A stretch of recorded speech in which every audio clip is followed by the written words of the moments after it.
আসসালামু আলাইকুম, আমি আলিফ রহমান ইমতিয়াজ, বাংলাদেশ অনূর্ধ্ব 17 দলের গোলকিপার। আমরা 13 তারিখ আসছি।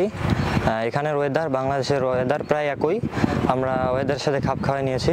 আমরা গতকালকে আমাদের বিপক্ষ দুটো দলের সাথে ম্যাচ দেখেছি। কোচেরা আজকে সেই ইয়ে নিয়ে কাজ করছে।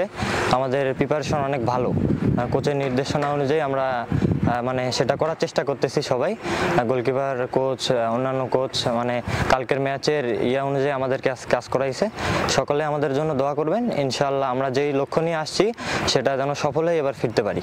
দোয়া করবেন। আসসালামু আলাইকুম। বাংলাদেশের দেশবাসীদের কাছ থেকে আমরা দোয়া চাচ্ছি। আগামী 28 তারিখ 18 তারিখে আমাদের খেলা, ফার্স্ট খেলা নেপালের সাথে।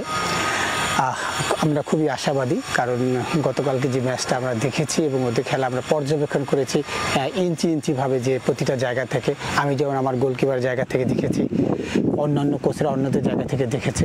ইনশাআল্লাহ ঠিক ওইগুলো নিয়ে আজকে কাজ করেছি এবং আমরা খুব আশাবাদী, যদি ইনশাআল্লাহ আমাদের ছেলেরা যদি এই কাজগুলো করতে পারে ঠিক মতো, আমরা ইনশাআল্লাহ ভালো রেজাল্ট করবো এবং দেশবাসীকে ভালো একটা কিছু উপহার দিতে পারবো। আর আপনাদের কাছে আমাদের একটা অনুরোধ থাকবে, সারা দেশবাসী আমাদের জন্য দোয়া করবেন, যেন আমরা প্রথম ম্যাচটা জিততে পারলে ইনশাআল্লাহ আমাদের জন্য একটা ভালো একটা জায়গায় আমরা যেতে পারবো। তো এই প্রত্যাশা রাখি, আপনারা সবাই ভালো থাকবেন, আমাদের জন্য সবার দোয়া করবেন। আর আমার গোলকিপার আল্লাহর রহমতে খুব ভালো অবস্থানে আছে, যেটা আমিও দেখে খুশি এবং আমার দেশবাসী সেটা দেখতে পারবে 18 তারিখের ম্যাচে ইনশাআল্লাহ। আসসালামু আলাইকুম।